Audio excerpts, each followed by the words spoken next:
Bom dia, boa tarde, boa noite, sejam todos muito bem-vindos, todas e todos muito bem-vindos. Aqui é a nossa gravação da leitura do Mal-Estar na Cultura. Eu tô começando a gravação daqui para poder ficar bonita a cara das pessoas aqui, os nomes e tal, né? Que sempre só aparece o texto, né? Nas gravações. E daí tava conversando aqui na coxia e tava tendo umas ideias sobre Machado de Assis, que essa semana a gente leu. O Benja leu, de tanto que eu azucrinei ele, leu lá o Igreja do Diabo do Machado de Assis. E daí eu trouxe a ideia e depois a gente joga lá no grupo para ver o que vocês acham. Eu acho uma ótima ideia. Terminado esse texto, antes da gente ir pro Psicologia das Massas, Análise do Eu, do Freud, que é o próximo livro, a gente dá uma lidinha, dá para ler num encontro só, no Machado de Assis, A Igreja do Diabo. E da gente pensa um pouco esse conto a partir de algumas ideias para psicanálise, assim, porque sempre é muito bom usar o Machado para pensar psicanálise. E acho que é legal. Então, tá gravado aqui. Tivemos essa ideia, né? E daí, se ela vier a acontecer, vocês sabem de onde veio. Isto posto, vamos aqui ao nosso texto Mal-estar na cultura. Nós estamos trabalhando com a, a edição da Autêntica, né? E nesse volume aqui físico, para quem tem o volume físico e quer acompanhar, nós estamos na página 376, na parte 7, enquanto no PDF nós estamos na página 305, na parte 7. Gostaria de lembrar, para quem está querendo comemorar o meio do mês e ainda tem algum resto de dinheiro na conta, que eu vi hoje que saiu em pré-lançamento a edição da Autêntica da Interpretação dos Sonhos do Freud. Já dá para comprar a edição da Autêntica de Interpretação dos Sonhos, né? Que está sendo com capa dura e tem entre as pessoas, os comentadores da edição, vai ter o Siddhartha Ribeiro, que é neurologista que estuda o sonho. Olha que legal, que convite massa! E as traduções da Autêntica são muito legais. Então, se você estava com esperança de terminar o mês com dinheiro, gaste-o comprando o volume do Freud. Eu gastei, né? Só vai chegar em novembro porque está em pré-venda, depois o preço aumenta, né? Fica mais caro ainda, já é carinho.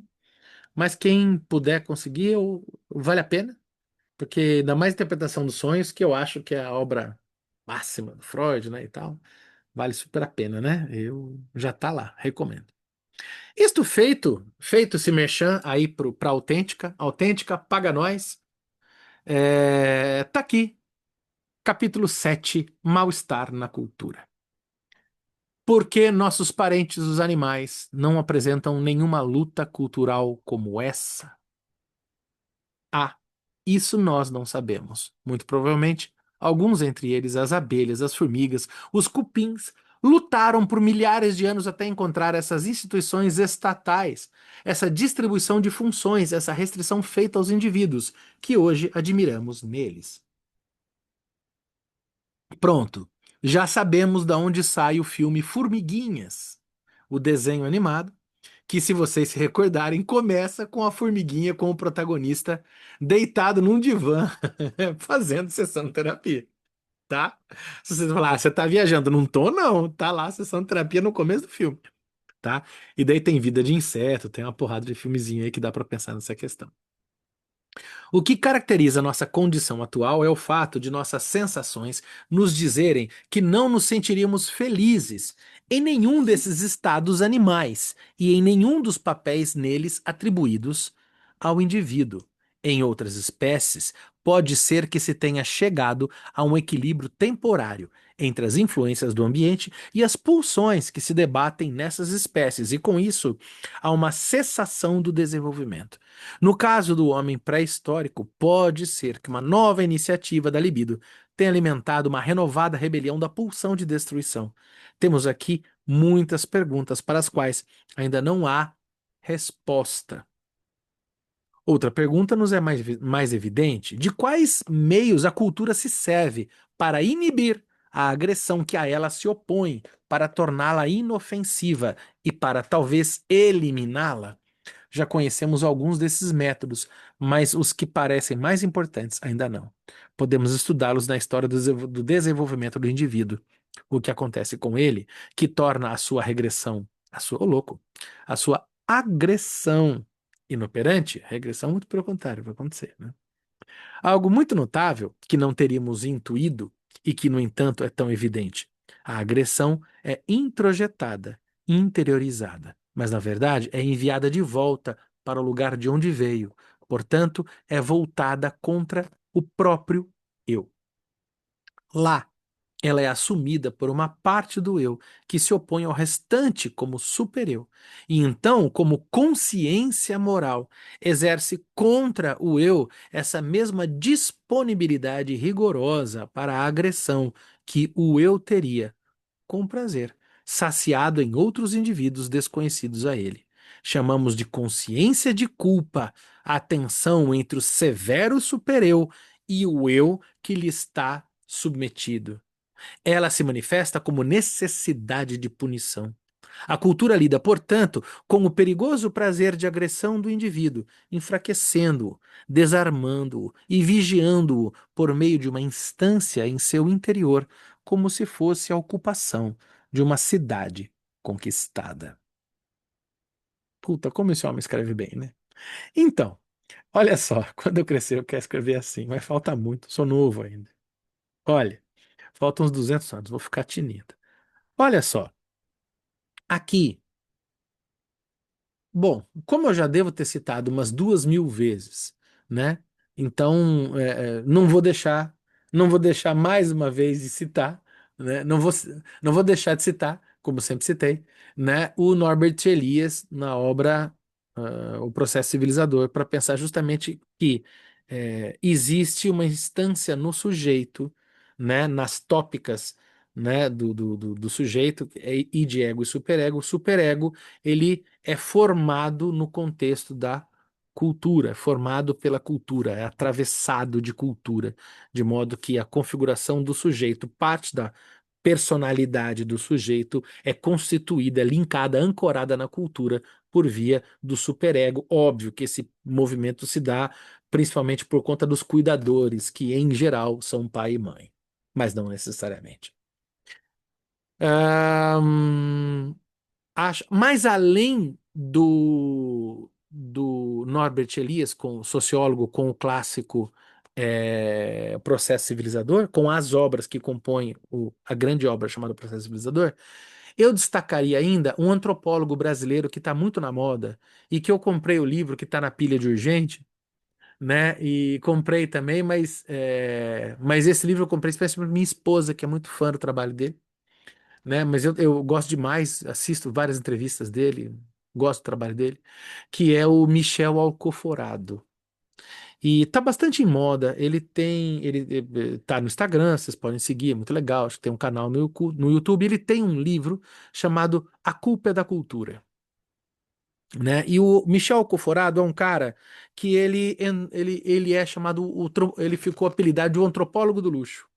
E ele decidiu, ele é sujeito de classe média, que foi fazer antropologia, negro, e que resolve se infiltrar no meio dos milionários brasileiros e dos super ricos brasileiros para estudar o comportamento da alta classe brasileira. E assim, eu vi várias entrevistas do Michel Conforado, um cara muito interessante, muito inteligente, tem um trabalho muito legal. Dê uma folhada no livro, minha esposa está lendo, está devorando o livro.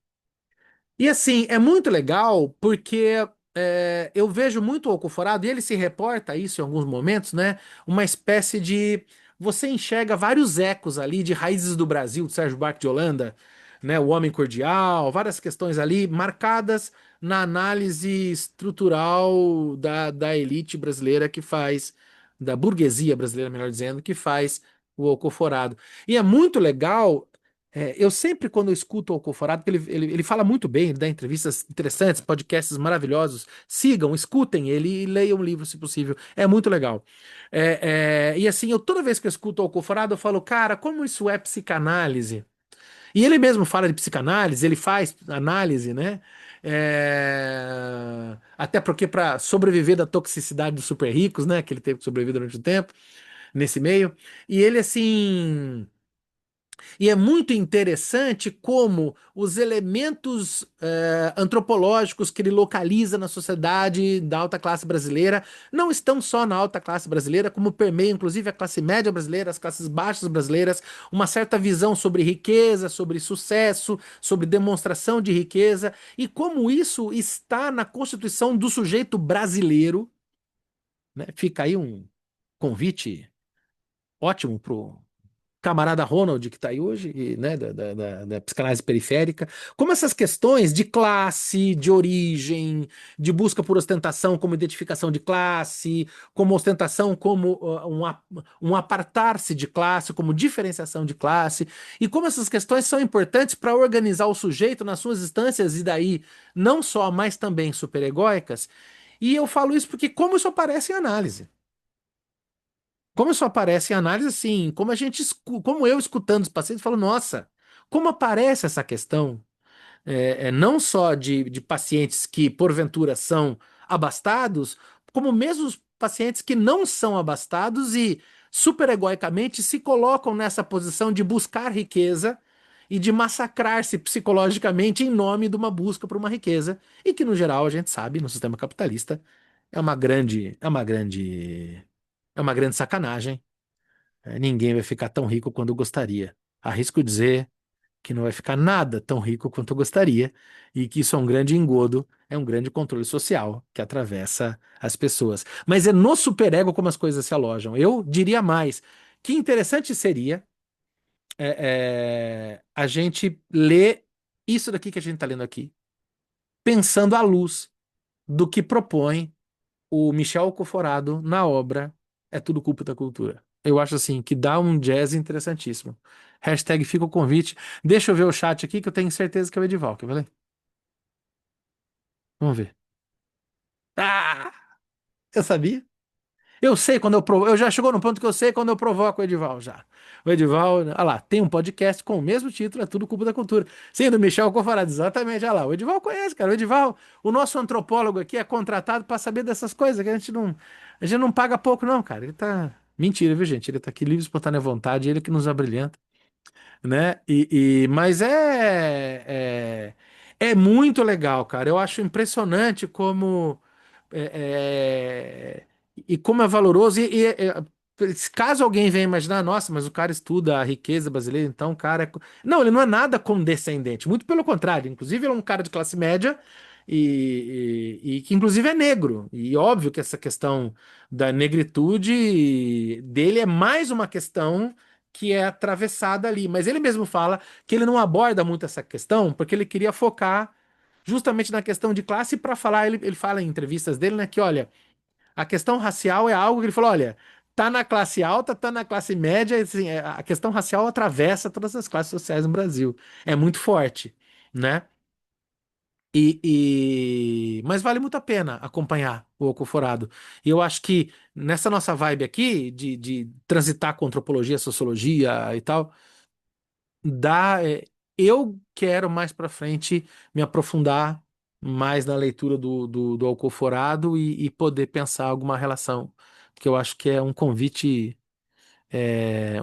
assim delicioso para pensar na sociedade brasileira, essa formação superegóica e essas estruturas sociais como se articulam, né? Vamos lá. Sobre o surgimento do sentimento de culpa, o analista pensa diferentemente dos demais psicólogos.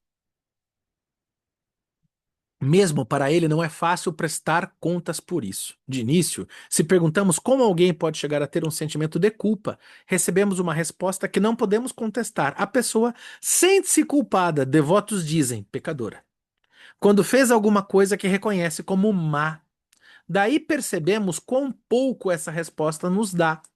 Talvez, depois de alguma hesitação, seja acrescentado que, mesmo quem não fez esse mal, mas simplesmente reconhece em si a intenção de fazê-lo, pode se considerar culpado. E então surge a questão de saber por que, neste caso, a intenção é tida como equivalente à execução.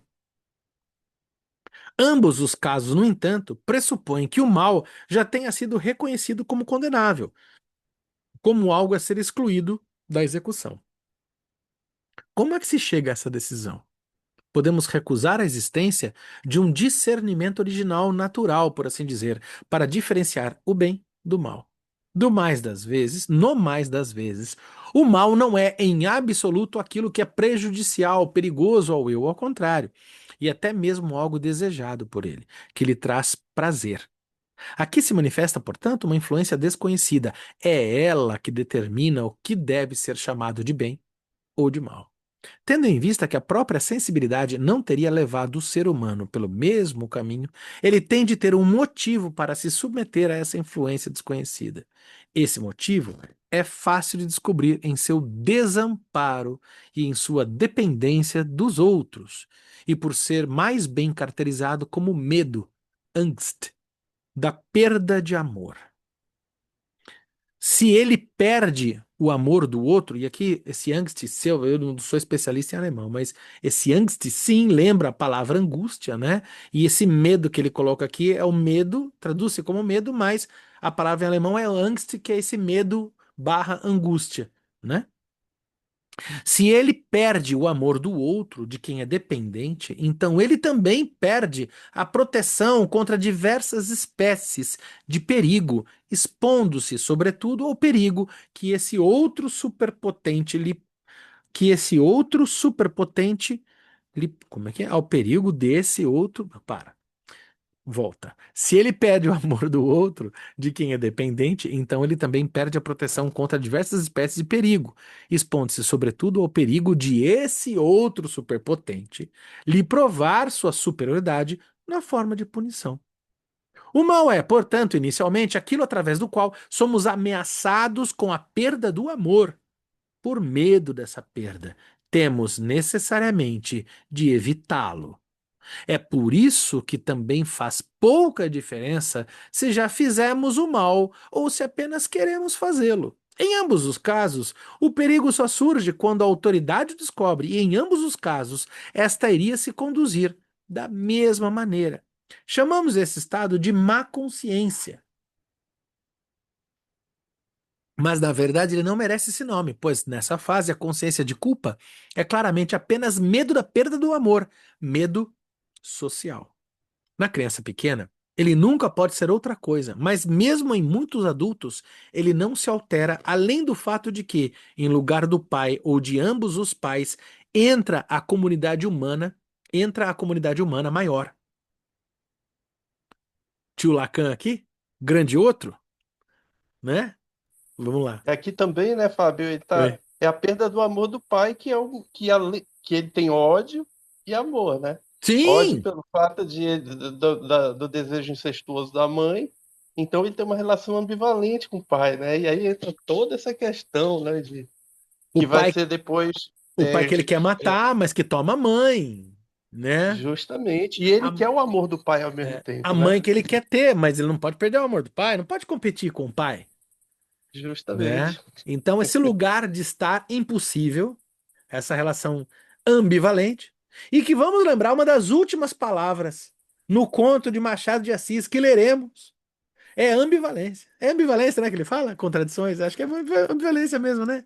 Ou eu tô pondo Sim, ambivalência, acho, mas era não, contradições. mas tem uma valência, porque isso Tem, a né? gente não vai dar um spoiler, né? Mas no Não. final, o Deus fala: olha, tu bateu de frente com a ambivalência humana, É, né? tem uma coisa humana, é engraçado, né? Tem uma coisa humana que parece que é quase que Deus falando: olha, tem uma coisa humana aqui que é maior do que eu. É um Deus pequeno diante da humanidade do humano. Não é? Né? Aqui a gente tá só. Isso não é spoiler, isso é, como é que chama? É um teaser. É um provocativo, né? Para as pessoas lerem a Igreja do Diabo do Machado de Assis, que em breve a gente vai enfrentar aí, né? Na criança pequena ele nunca pode ser outra coisa, mas mesmo em muitos adultos ele não se altera, além do fato de que, em lugar do pai ou de ambos os pais, entra a comunidade humana maior. É por isso que eles só se permitem regularmente realizar o mal que lhes promete conveniências, se estiverem seguros de que a autoridade nada saiba sobre isso, ou de que ela nada lhes poderá fazer, e o seu medo é unicamente de serem descobertos. É com esse estado que a sociedade, em nossos dias, de modo geral, precisa contar. Uma grande mudança só irá acontecer quando a autoridade for interiorizada por meio da constituição de um supereu, né? Interiorização de um supereu. Com isso, os fenômenos da consciência são elevados a uma nova fase. No fundo, aliás, essa questão da interiorização de um supereu, a interiorização das proibições, vinculados a uma ideia de Estado, se você pensar isso em termos de quando surge um Estado e o Estado é engolido, né, pela pessoa que deixa de ser um feudal, digamos assim, e se torna um cidadão, você está começando a entender aquilo que o Norbert Elias fala no processo civilizador. É preciso do recalque para que haja civilização. Com isso, os fenômenos da consciência são elevados a uma nova fase, no fundo, e é só agora que deveríamos falar de consciência moral e de sentimento de culpa. Agora é anulado também o medo de ser descoberto e completamente a diferença entre fazer o mal e querer fazê-lo, pois, diante do supereu, nada pode ser escondido, nem sequer pensamentos.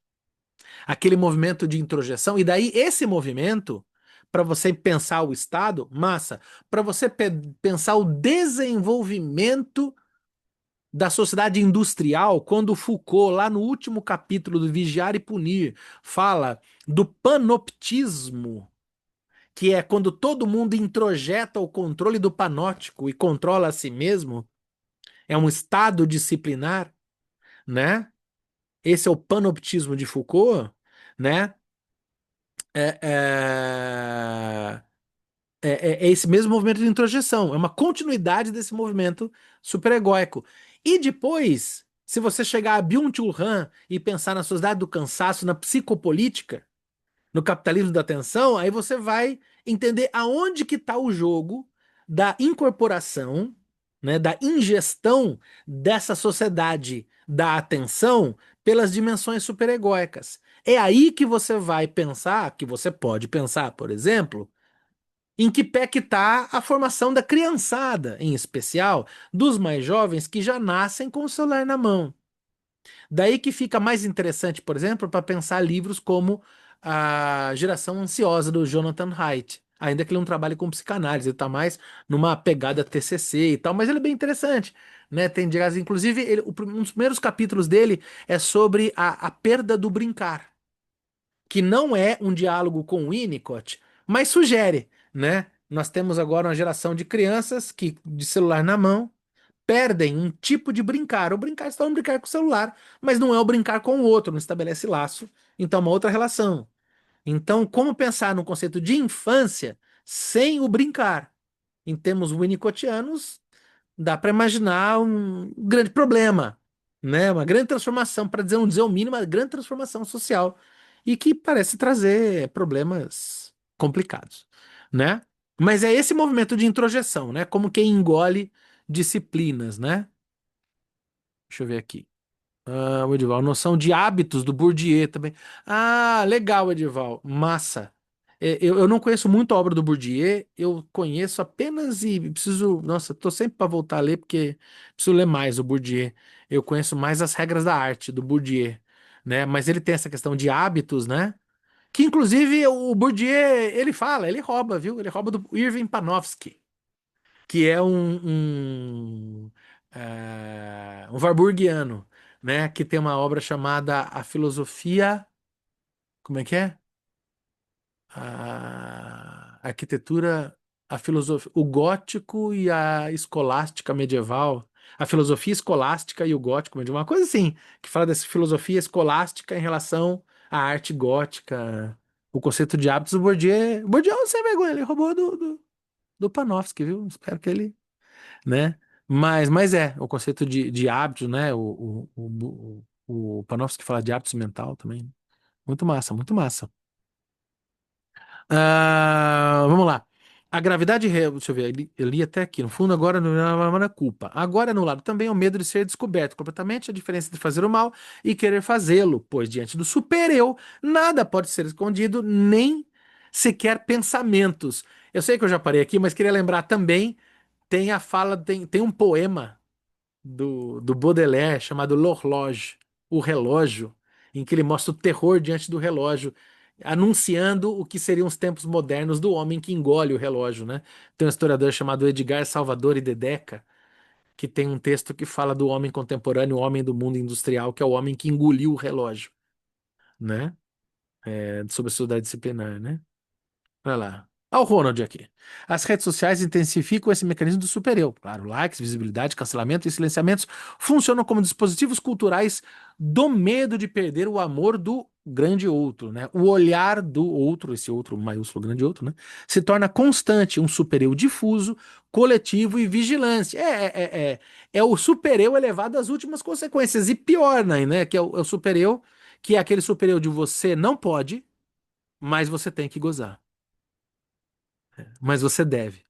Você não pode, mas você deve. E aí o sujeito vive dilacerado, né, nesse supereu, né, e que não tem para onde correr, porque é o famoso se correr o bicho pega, se ficar o bicho come, né, e dilacerado nesse constante para esse olhar do outro e que vem na tela do espelho, né, do Black Mirror, né, do celular, né.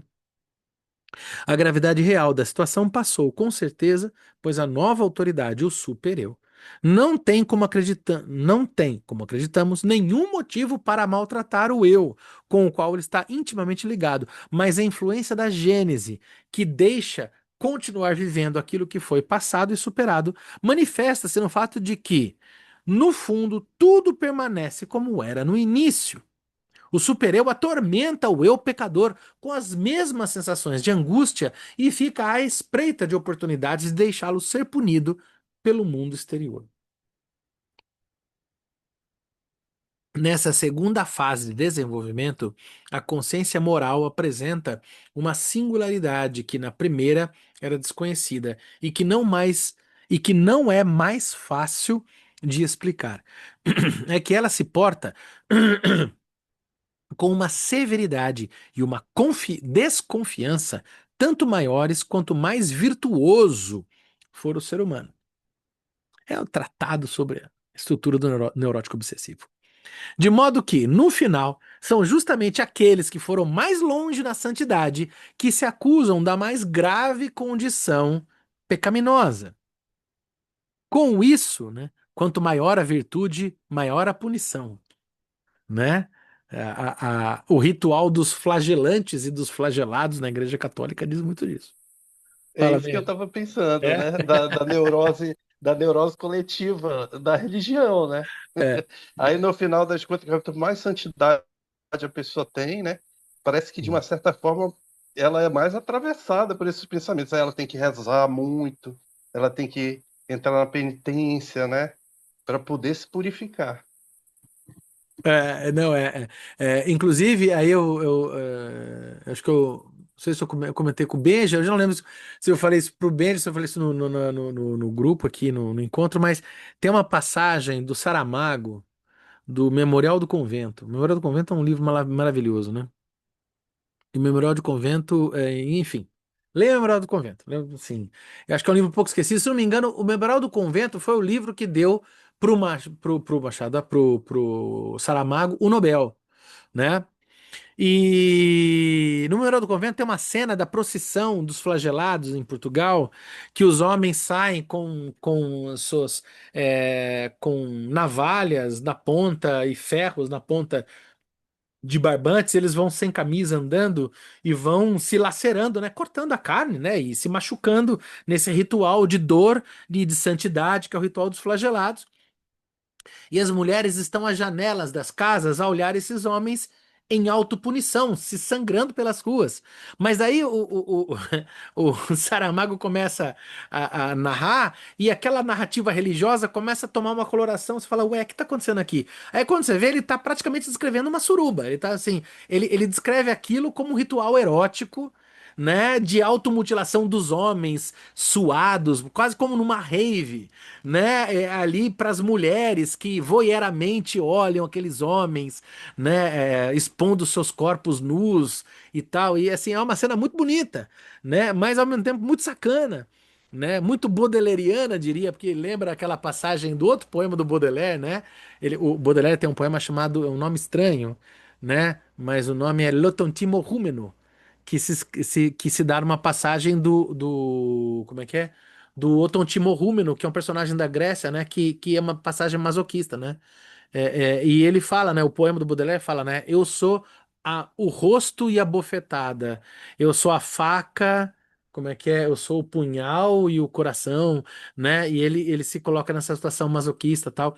Bem, o Baudelaire tem várias passagens, inclusive passando pelo ideal sádico e masoquista, né? Tem um outro poema do Baudelaire que é A Uma Madonna, que ele fala que ele dedica ao gosto espanhol e que ele fala de Nossa Senhora e que cravará 7 punhais no coração da Nossa Senhora, porque ele pega aquela Nossa Senhora que tem os punhais espetados no coração, que é uma Nossa Senhora espanhola, né, da cultura espanhola, né? E é interessante como a religião é muito marcada pela punição e os limites entre punição e prazer no mundo religioso se alternam. E daí, obviamente, os poetas, os escritores, a galera dessa turma mete o dedo nessa ferida e fala: olha lá, olha o que está acontecendo aqui, vem ver aqui o que essa santidade que você tanto clama aqui, né? E é muito legal ver isso, né? Esparta, os flagelados, né? O que é o ritual, Ronald, em Portugal, de Esparta, é isso? Você falou da Grécia, Ah, falou da tá. Grécia. Aí a Grécia Antiga é em Esparta, o rito iniciático da Artemis Ortia, que faz Ah, tá.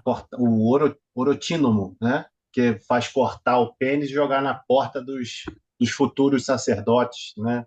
É uma auto-heteroflagelação, né? Uma Aham. oferta religiosa. Uma libação, né? Mostrando. Sim. Você tinha que mostrar uma submissão cívico-religiosa ali, né? Em Esparta. Então é um ritual iniciático. Olha só. Olha só. É. Louco, né? Toda da deusa Artemis, né? Os sacerdotes da deusa Artemis eram eunucados, né? Por conta disso. Hum, tá, É. essa automutilação. O Baudelaire adorava, né?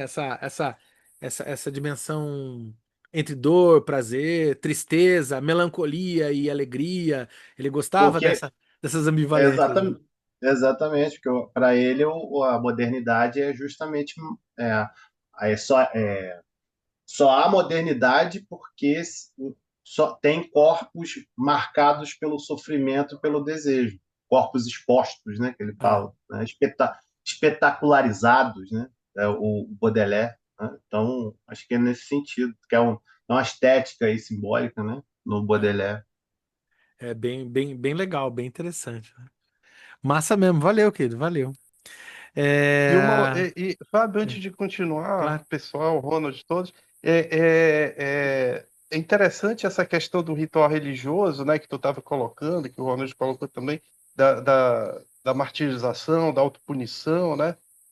No sentido, eu me lembro do Futuro de uma Ilusão, quando a gente leu, como essa neurose coletiva religiosa ela acaba tirando, de uma certa forma, traindo o pessoal e mitigando a neurose pessoal, né? Então, no caso, aquele sofrimento ele passa a ser coletivo e a partir do momento que que todos nós estamos fazendo a mesma coisa para Deus ali e nessa punição, onde se expia o pecado, né? Onde se mitiga o pecado, esse supereu, esse sentimento de culpa diminui, né? Aquele pensamento que é atravessado ali naquele movimento coletivo religioso faz com que a pessoa se sinta melhor, com que ela consiga atravessar melhor, assim, pelo menos é isso que eu entendo dessa questão da neurose coletiva religiosa, né? Então, parece que tem uma ferramenta ali para que o sofrimento diminua, né? A partir dessa punição da reza, de eu vou me entregar, Deus vai me fazer melhor, eu vou conseguir o meu lugar no céu, no paraíso, porque Ele está me olhando, eu não vou me sentir mais desamparado pelos erros, pelos meus pensamentos, né? E aí a coisa vai caminhando nesse sentido, né? Eu fico imaginando que, assim, acompanhando o Freud aqui, tem uma questão assim. Por um lado, o sujeito meio que pode terceirizar a sua neurose pessoal numa neurose coletiva. Beleza. Mas, por outro lado, a dimensão da neurose coletiva reitera a ritualística de uma neurose pessoal, de modo que ela repõe. Afinal, quando falamos de mito, falamos de reposição. Então, ainda que a religião permita com que o indivíduo possa produzir sua neurose, projetá-la, talvez, digamos assim, executá-la num modo coletivo, tirando-a de si, por um outro lado, preserva a lógica, nesse, pensando aqui com Freud, tá? Preserva a lógica neurótica da relação com o desejo. Ou seja, repõe. Então, a religião acaba sendo uma espécie de. É aquilo, né? No final das contas, a gente está sempre no fármaco. Qual é o limite entre o veneno e o remédio? É a dose, né? Como sempre, né? A gente está sempre na ordem do fármaco, né? Dependendo da dose, remédio. Né? O sujeito desamparado, é aquilo, o sujeito desamparado, quantos sujeitos adictos, por exemplo, com aí atravessados pela questão da toxicomania, não tem na religião uma saída possível, uma vez que o encontro com o sagrado vai repor essa dimensão do gozo, do mais de gozar que ele tinha com a droga. Massa! Super funciona. Que bom que ele está indo para a igreja e esse ir para a igreja tirou ele de uma relação de autodestrutiva. Sensacional. Contudo, entretanto, todavia, o estar na igreja, ainda mais articulado de modo coletivo, estrutura uma dimensão neurótica que, bom, a gente sabe onde essas coisas podem parar, né? Então, qual é o limite? Qual é o limite do saudável, do desejável para a neurose, chamemos aqui de neurose religiosa? A única possibilidade efetiva, eu acho, que era que a gente conseguisse botar todo mundo num divã, todo mundo, divãs públicos. As pessoas saem do metrô, nas rodoviárias, tal, aí logo tem vários divãs em série, assim, todo mundo já deita, tem lá um analista, né, faz psicanálise pública, coletiva, para que a pessoa analisada falasse: não, eu sou pessoa religiosa, a fé importa para mim, mas obviamente eu sou suficientemente autônomo para usar deste rito sem transformá-lo numa dimensão tóxica, sem me intoxicar dele. Até porque muitas vezes a gente entra numa dimensão ilusória, né? Onde a Uhum. gente acaba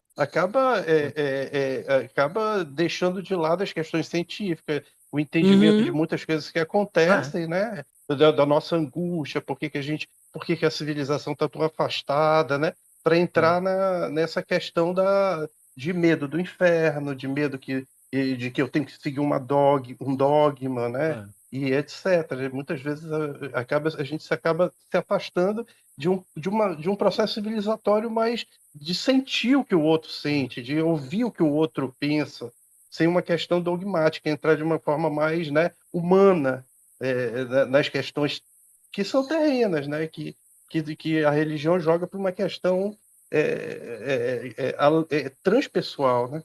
É. Seria interessante, e eu acho que o Brasil já foi muito isso. Recentemente ele perde um pouco esse campo com a ascensão das igrejas evangélicas, mas eu acho que o brasileiro tem isso na sua natureza, né? Que é a religiosidade total flex, né? Religiosidade multivolt, né? Que até um tempo atrás, algumas décadas atrás, eu lembro que o brasileiro era isso, né? O brasileiro ele era, como é que é? Católico, evangélico, espírita, macumbeiro e ateu, né? E legal, fica com Deus, fica, ótimo. Qual Deus? Ai, não sei, mas vai com um aí, né? Se permita, quando você falar para alguém fica com Deus, que ele de repente ele pode estar muito bem acompanhado de Exu, que legal. Ou até do Deus nenhum, né? Ele pode estar apenas na seita, que é a seita que dói menos. E tá tudo bem, né? Uma espécie de cidadania. Ou talvez o futuro seja Roma, onde que cada lugar que você visita, você, para o seu panteão, você traz um deus para chamar de seu, né? Mas não sei, né? Mas fica esse convite, esse cosmopolitismo religioso possível, talvez, né? E que talvez a religiosidade seja uma poética. Eita, né? Aí, talvez, né? E que ela poderia ser um motivo de conexão entre pessoas e não de desconexão, né? Mas aí eu acho que precisa de análise mesmo, né? E eu acho que a gente tem que entrar com esse pedido aí no Congresso Nacional. Congresso Nacional este que vem servindo para muito, muito pouco. Poderia botar essa gente para lutar por alguma coisa útil, como, por exemplo, psicanálise pública, para que as pessoas vão ao divã, né? E que no divã elas possam estabelecer uma comunicação com o mundo mais saudável, menos tóxica, né? E mais crítica, né? Enfim. O Mas foi. Fábio, só para deixar marcado, né, intrometer também aqui Claro, querido. contribuir, É para intrometer e nós. contribuir, dos conflitos também religiosos, né, Fábio? Assim, Claro. o Brasil tem um conflito religioso pra caramba, então você tem vários, vários. Inclusive está passando no cinema, quem quiser assistir, Malês, né? Malês é justamente Ah, é mesmo, né? essa revolta de 1835 de escravizados muçulmanos da Bahia e que vão ser reprimidos justamente por ser islâmicos, né? Leitores do Alcorão, né? Os caras, né? Leitores ao Corão. E não foi uma revolta, claro, no Não. cinema está uma dimensão maior, né? Na historiografia está numa dimensão um pouco mais enxuta, Mas mas, Malês não mas foi pouco, não, cara. Malês foi não foi pesado. pouco, não. Foi bem pesado. Então, Foi assim, bem pesado. é, malês, canudos Canudos também, religiosa também, né? também, mas Teve, acho que foi no Maranhão que teve um movimento chamado Movimento do Preto Cosme, que um negro foi coroado rei. preto cósmico tem, É, Maranhão Movimento tem, Preto Cosme. Sim, teve Canudos, teve, nossa, se não me engano, Pau de Colher, teve Contestado também religioso, né? contestado Assim, também. o período assim, fala, uma época se falou mais, né? Tá se falando pouco, né? O período regencial, né? Talvez um dos períodos mais intensos da história do Brasil, assim, se é que nunca. Mas assim, caramba, como é que pôde o Brasil se tornar um país só? Porque, meu Deus do céu, quanta. Aí é que quando o cara fala como é que é, o brasileiro é um povo pacífico, pacífico. Aham. Só período regencial. Só lê período regencial de qualquer apostila de cursinho. Pra não estudar muito. Só apostila de cursinho. Deve dar 10 páginas de apostila de história de cursinho. Mas, nossa, espreme e sai sangue, né? E atravessado por religiosidades. Muitas. Todas, né? Oh, que legal, cara. Que legal. Muito, muito obrigado por lembrar de Malese.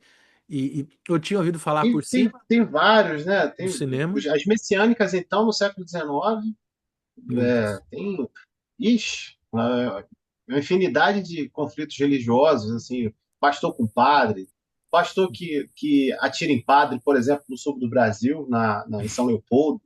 São Leopoldo teve colonização, fica até difícil de inverter, colonização protestante, não, colonização católica e vila protestante. Olha só. É,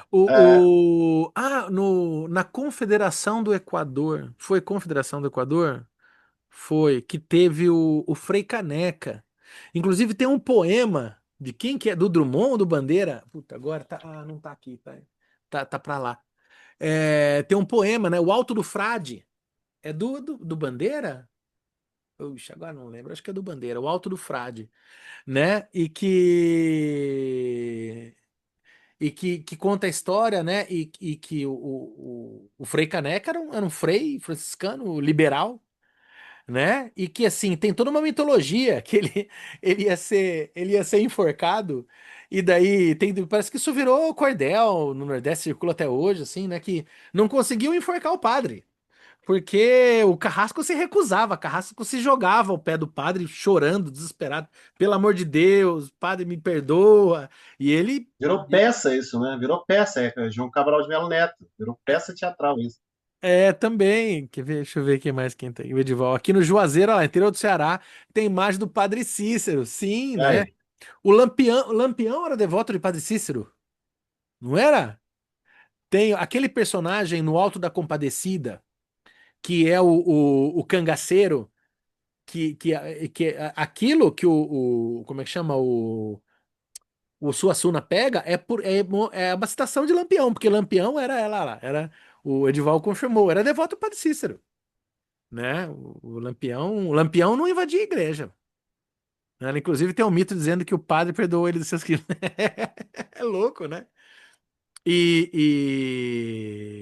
A história do Brasil regencial é uma doideira, assim, né? Essa questão. O Brasil precisa ter consciência dessa dimensão religiosa. Inclusive, a transição do Império para a República, e historiadores falam, né, que um dos motivos da queda do Império é por conta de uma questão religiosa muito forte, porque você tinha um jogo entre maçonaria e Igreja Católica no mundo todo. Só que no Brasil, o Brasil é outro planeta, né? No Brasil, a Igreja Católica não era oposta à maçonaria, nunca foi. Muito pelo É, contrário, o cara para ser maçom o, não tinha que ser católico. Isso é, o padroado e o regalismo, né? é O Pio, além do o Pio 12, né? O Pio 11, Pio 11 vai tentar ali pela quanta cura, né? O sílabo Gehorum, que é que vai condenar a maçonaria, mas mesmo assim não tinha força mais. não tinha força, O Império já estava ruído. não tinha força no Brasil, porque quem mandava no catolicismo brasileiro era Dom Pedro II, que é por causa do padroado, então foda-se. A galera. Inclusive foi levado a maçom grau 33, né? O venerável, em 3 dias. Não sei se você sabe disso, está confirmado na historiografia. Em 3 dias, em 3 dias. O Por conta Brasil, justamente desse episódio que você falou. o Brasil é o país culturalmente mais divertido do planeta. Certamente um dos mais violentos. Bom, sim. Mas, assim, aqui algumas soluções são inacreditáveis. Né? Como, por exemplo, a nossa república conquistada via golpe de Estado. Não estou desmerecendo a república. Só acho que está na hora de militar parar de dar opinião só. Né? Valeu pela república, mas agora para de fazer tutela, né? Já cansou. Já deu. Né? Tá na hora de vocês aprenderem que a república é maior do que vocês. Obrigado, né? Agora foi golpe? Claro. Né? O povo foi impedido de participar, inclusive, né? Há que se dizer, né? Bom, já não sei onde é que eu tô. Mas dito todas essas questões religiosas muito importantes, né? Vamos lá. Com isso, a virtude pede uma parte da recompensa que lhe foi prometida. O eu dócil e contido não desfruta da consciência de seu mentor e, ao que parece, esforça-se em vão para obtê-la. Agora, alguém estaria pronto a objetar que estas seriam dificuldades fabricadas artificialmente. A consciência moral mais severa e mais vigilante seria justamente o aspecto que caracteriza o ser humano moral. E se os santos se fazem passar por pecadores, eles não o fariam sem razão, se considerarmos as tentações de satisfação pulsional, às quais eles estão expostos em medida particularmente elevada, tendo em vista que tentações, como sabemos, só aumentam sob o impedimento continuado, enquanto, em caso de satisfação ocasional, ao menos elas diminuem temporariamente. Outro fato do campo da ética, tão rico em problemas, é o de que o infortúnio, portanto, o impedimento exterior, promove consideravelmente o poder da consciência moral no superior. Enquanto a pessoa vai bem, a sua consciência moral também é amena e permite ao eu lidar com toda a espécie de coisas quando atingido por um infortúnio. Ele faz um retorno a si mesmo, reconhece sua condição pecaminosa, intensifica as exigências de sua consciência moral, impõe-se privações e se castiga com penitências. Povos inteiros se conduziram e ainda se conduzem dessa maneira. Mas isso pode ser explicado confortavelmente a partir da fase infantil originária da consciência moral, fase que, portanto, depois da introjeção no supereu, não é abandonada, mas continua a existir ao lado e por trás dela. O destino é considerado um substituto da instância parental. Quando passamos por infortúnio, isso significa que não somos mais amados por essa força suprema e ameaçados por essa perda do amor. Curvamo-nos novamente diante da representação parental do superior, no superior, aquela que queríamos desprezar quando éramos felizes. E isso se torna particularmente claro quando reconhecemos no destino apenas a expressão da vontade divina, no sentido estritamente religioso. O povo de Israel se julgava o predileto de Deus, e quando o grande pai deixou desabar infortúnio após infortúnio sobre esse seu povo, este não ficou desorientado nessa relação ou duvidou do poder e da justiça de Deus, mas engendrou os profetas que o repreenderam por sua condição pecaminosa e criou, a partir de sua consciência de culpa, os preconceitos mais rigorosos de sua religião sacerdotal. É curioso o modo diferente de se comportar do primitivo. Se ele teve uma desventura, não atribui a culpa a si mesmo, mas ao fetiche, que evidentemente não cumpriu o seu dever, e irá espancá-lo, em vez de punir a si mesmo. Olha que legal como Sabe? ele dialoga da população para o sujeito e tal. Fala, Benja. Uhum. Eu fiquei lembrando da história do dilúvio, né? Esse infortúnio que aconteceu no sentido de que aquilo era uma punição de Deus, porque estava todo mundo pecando, então vamos acabar com uma parte aí da humanidade para voltar só o Noé com a turma dele para começar tudo de novo. E isso acontece muito. Eu conheço muita gente, algumas pessoas que já passaram por grandes infortúnios e que falaram: eu sei exatamente porque eu estou sendo punido. Eu fiquei doente, eu sei exatamente por quê. Foi porque eu fiz aquilo. Então agora eu estou sendo punido com essa doença. Tem isso mesmo, né? Tem essa relação masoquista, né?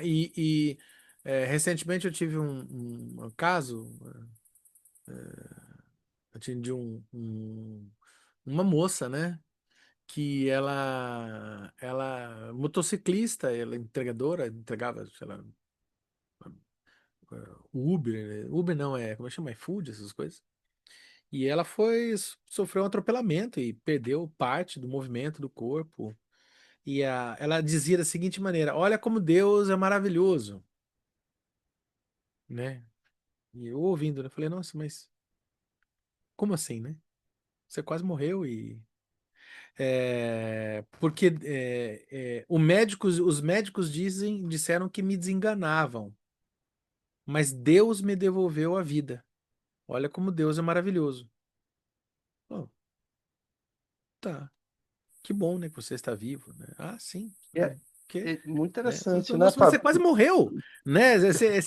Poxa, esse Deus onipotente podia não ter tirado o carro da sua frente, né? Não. Deus é maravilhoso, porque eu sofri um acidente e ele me salvou. É uma lógica, né? E esse Deus precisa ser bom, né? Ou Sim. seja, pela mesma lógica, a gente poderia dizer que esse Deus te coloca nessa condição, né?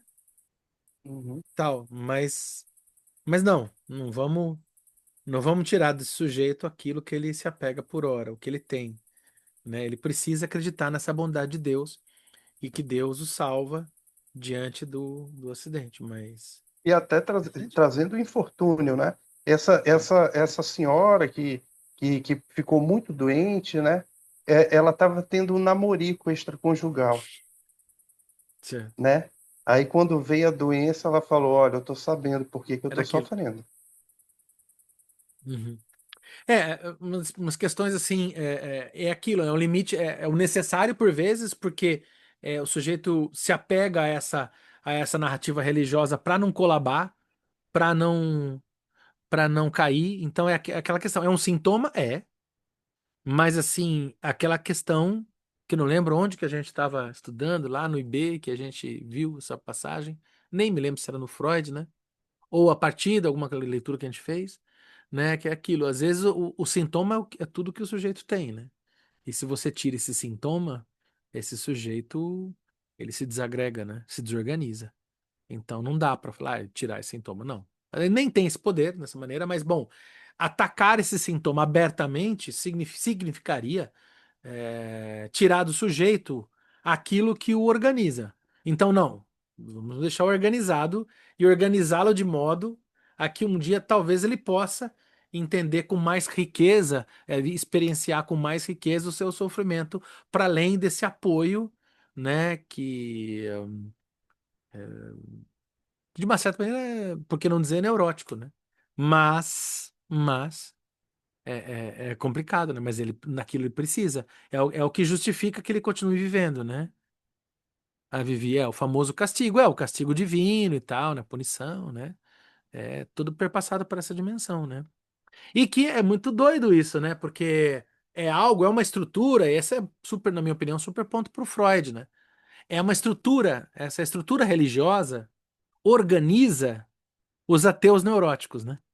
Os ateus neuróticos, neuróticos obsessivos em especial, se organizam a partir dessa mesma estrutura religiosa, ainda que não sejam, né? Essa forma de organizar, daí o Freud dizer, né, que é uma religião, a neurose obsessiva é uma religião particular, né, do neurótico obsessivo, né? Conhecemos, portanto, duas origens do sentimento de culpa. O que surge do medo da autoridade e o outro, posterior, que surge do medo do supereu. O primeiro obriga a renunciar às satisfações pulsionais e o outro tendo em vista que não se pode esconder do supereu. A persistência dos desejos proibidos obriga, além disso, à punição. Aprendemos também como entender a severidade do supereu, isto é, a exigência da consciência moral. Ela simplesmente prolonga a severidade da autoridade externa que é sucedida e, em parte, substituída por ela. Vemos agora em que relação a consciência de culpa se encontra a renúncia pulsional. Originalmente, a renúncia pulsional era, de fato, a consequência do medo da autoridade externa. Renunciava-se às satisfações para não perder o amor dessa autoridade. Se essa renúncia era realizada, então estamos quites com ela e não deveria restar nenhum sentimento de culpa. No caso do supereu é diferente. Aqui a renúncia pulsional não ajuda de maneira suficiente, pois o desejo persiste e não se deixa ocultar diante do supereu. Apesar da renúncia bem-sucedida, sobreviverá um sentimento de culpa, e esta é uma grande desvantagem econômica da instauração do supereu, ou, como podemos dizer, da formação da consciência moral. A renúncia pulsional agora não tem mais nenhum efeito completamente libertador. A virtuosa abstinência não é mais recompensada com a garantia do amor. O infortúnio que ameaça de fora, perda do amor e punição por parte da autoridade externa, foi trocada por uma continuada infelicidade, a tensão da consciência de culpa. Essas relações são tão emaranhadas e ao mesmo tempo tão importantes que, apesar dos perigos da repetição, ainda gostaria de abordá-las por outro lado. A sequência temporal seria, portanto, a seguinte: primeiro, renúncia pulsional em consequência do medo da agressão da autoridade externa. É a isso que equivale o medo da perda do amor. O amor protege dessa agressão da punição. Depois, estabelecimento da autoridade interna. Renúncia pulsional em consequência do medo dessa autoridade. Medo da consciência moral. No segundo caso, equivalência entre ato mal e intenção má. Portanto, consciência de culpa, necessidade de punição. A agressão da consciência moral conserva a agressão da autoridade. Até aqui, isso certamente ficou claro, mas onde resta espaço para o fortalecimento da consciência moral sob a influência da infelicidade, da renúncia imposta do exterior, para a extraordinária severidade da consciência moral entre os melhores e os mais dóceis? Já explicamos as duas particularidades da consciência moral, mas supostamente ficou a impressão de que essas explicações não chegam até o fundo, de que deixam um resto inexplicado. E aqui finalmente intervém uma ideia que é inteiramente própria à psicanálise e desconhecida ao modo de pensar habitual dos seres humanos. Ela é de tal natureza que nos permite entender por que o assunto teve de nos parecer tão confuso e opaco. Pois ela diz que, no início, a consciência moral, mais exatamente o medo que mais tarde se torna consciência moral, é, na verdade, a causa da renúncia pulsional, mas que mais tarde a relação se inverte. toda renúncia pulsional se torna, a partir de agora, uma fonte dinâmica da consciência moral. Cada nova renúncia intensifica sua severidade e intolerância. E se apenas pudéssemos colocar isso em consonância com a história da origem da consciência moral, tal como a conhecemos, seríamos tentados a admitir a seguinte tese paradoxal: a consciência moral é a consciência da renúncia pulsional, ou a renúncia pulsional que nos é imposta de fora cria a consciência moral, que então exige mais uma renúncia pulsional. Ele localiza aqui uma relação ambivalente e fechada, né? De novo, é uma brincadeira quase quem veio primeiro, o ovo ou a galinha, né? Ou a gente posta em maneiras mais do marketing contemporâneo, né? Tostines vende mais porque é fresquinho, ou ou é fresquinho porque vende mais. E uma coisa é a outra. A galinha e ovos se geram mutuamente, né? E aqui ele coloca, né, como uma espécie de sincronicidade, né, do interno e do externo, né? Eles se retroalimentam um ao outro, né? Diria até que, para pensar em termos sociais, e o sujeito moralizado se moraliza, se torna um moralista, cria uma sociedade moralista, e moralizando se cria esses sujeitos moralizados, e esses sujeitos moralizados em suas instituições superegóicas vão moralizar novos sujeitos e assim por diante. E temos um fenômeno, a estruturação da cultura, né? A cadeia cultural organizada, né? Mais um pouquinho. Afinal, a contradição entre essa tese e o que afirmamos anteriormente sobre a gênese da consciência moral não é tão grande, e vemos um caminho para reduzi-la ainda mais a fim de facilitar a exposição. Tomemos o exemplo da pulsão de agressão e suponhamos que nessas condições sempre se trate de renúncia pulsional. É evidente que essa será apenas uma suposição provisória.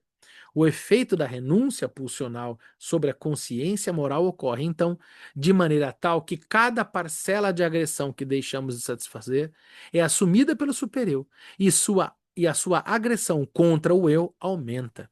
O que não está bem de acordo com isso é o fato de a agressão originária da consciência moral ser a severidade prolongada da autoridade externa, ou seja, de não ter nada a ver com renúncia. Mas superamos essa desarmonia se superarmos outra derivação para esse primeiro provimento de agressão no supereu.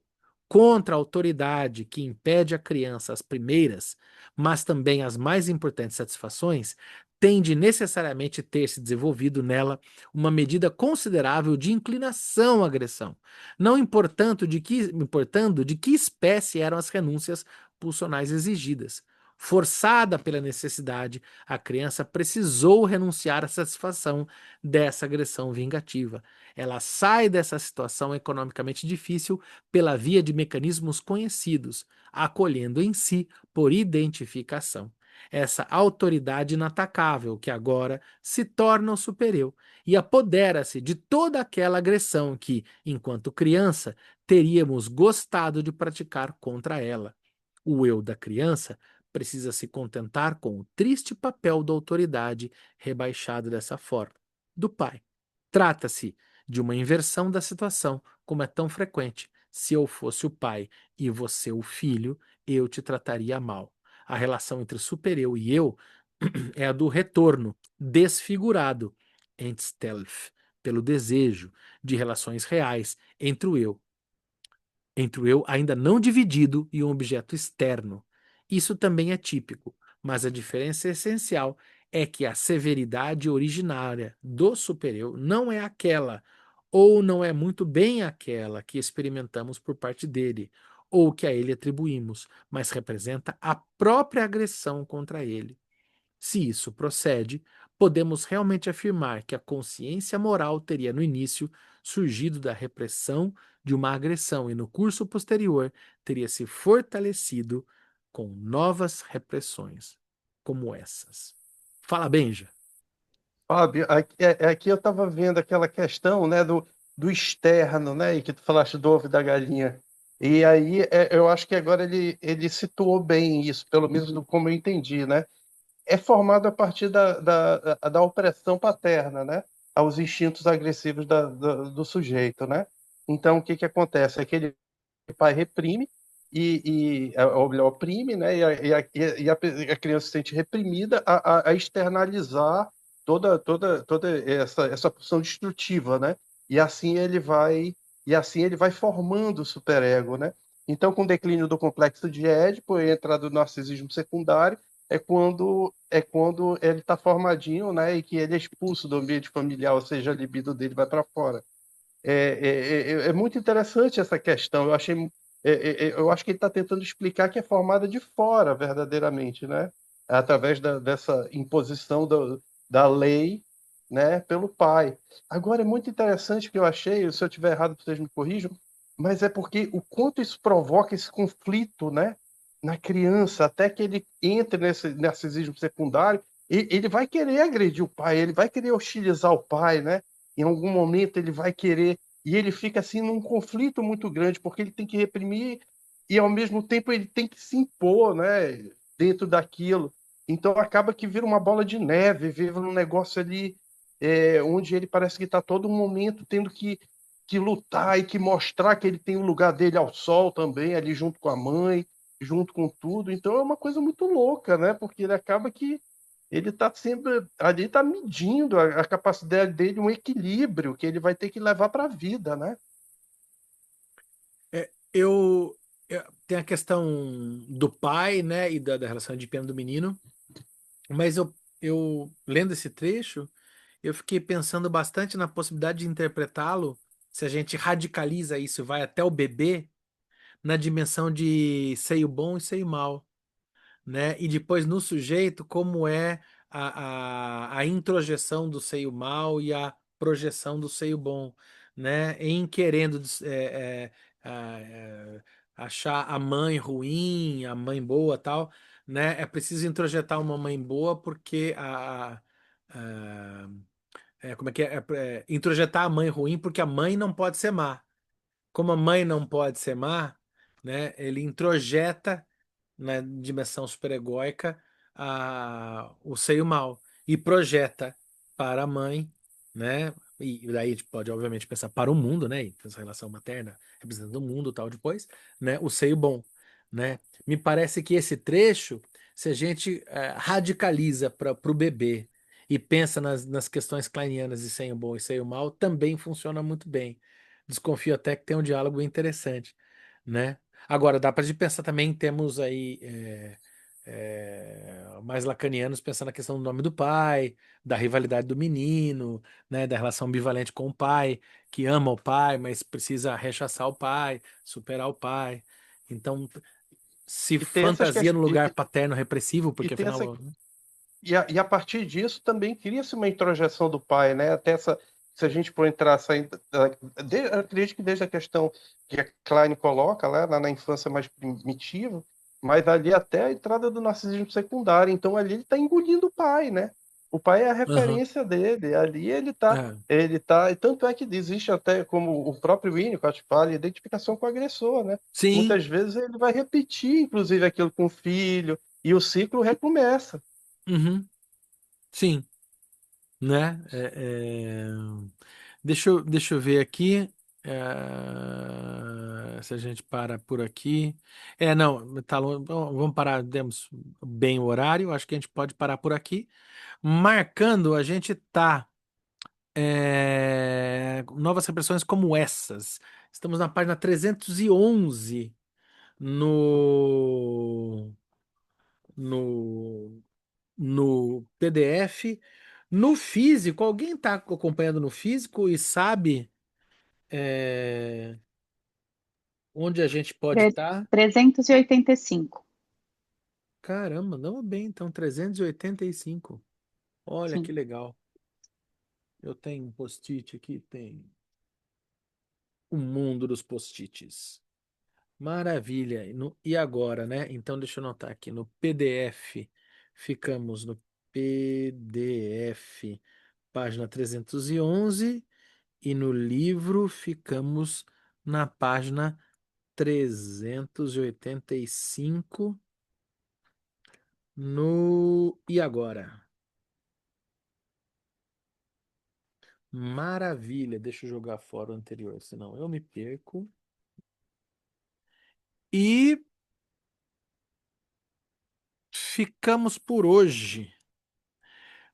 Eu sempre fico maravilhado como esses textos ditos sociológicos do Freud fazem esse movimento. Eu adoro isso que ele faz e do social, né? A hora ele está falando, e até quando ele não deixa tão claro.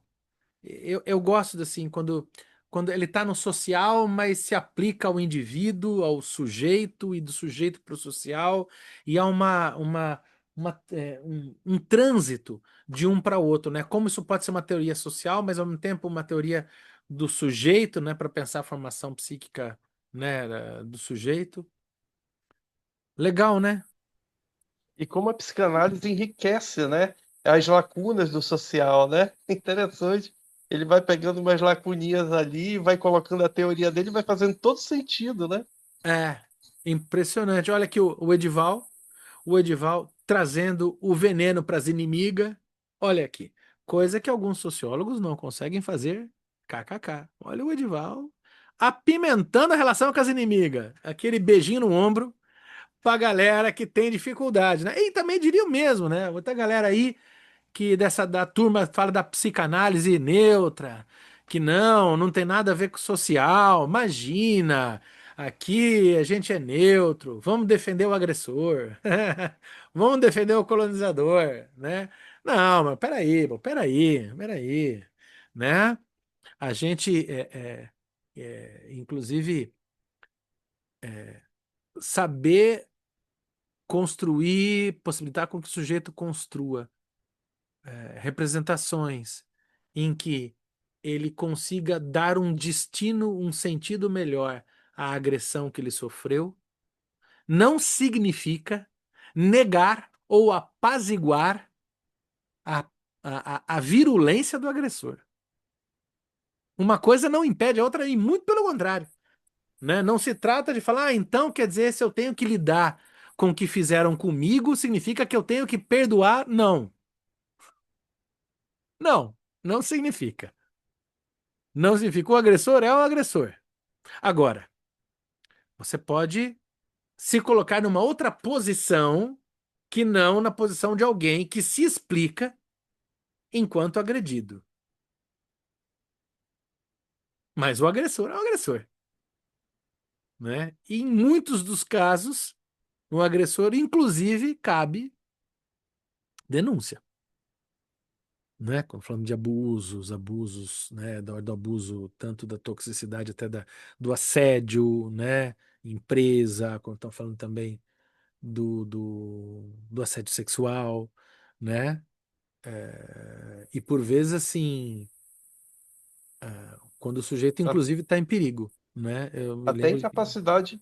a incapacidade de você ter um bom diálogo com seu filho, permitir a capacidade linguageira dele para trazer todos os conflitos, né? Isso é uma Uhum, forma de agressão é, também. é.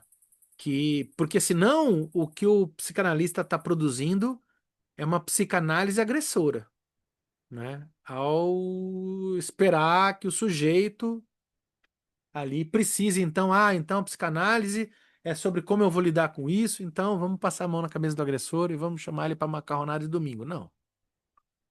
Não. Entender que o sujeito pode se olhar para além da condição de ter sido agredido e que ele é outras coisas que não e somente aquele que foi agredido e que ele não tem culpa pela agressão que sofreu. Que, no geral, é o que a gente escuta, né, atendendo da pessoa se colocar na condição da vítima, se colocar como culpada da agressão.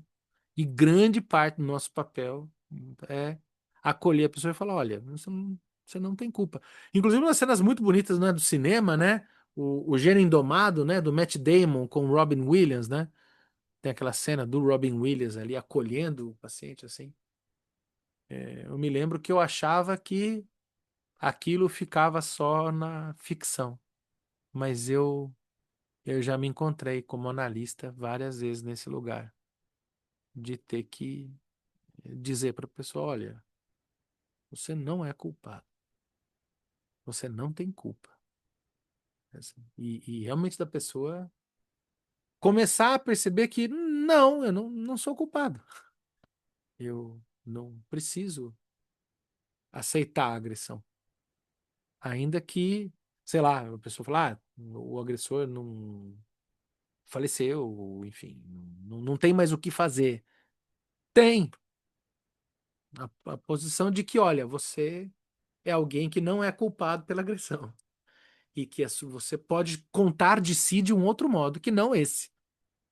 Né? E sem recusar, sem recalcar, né? Óbvio que ele não fala assim para o paciente, mas tem muito o que se fazer.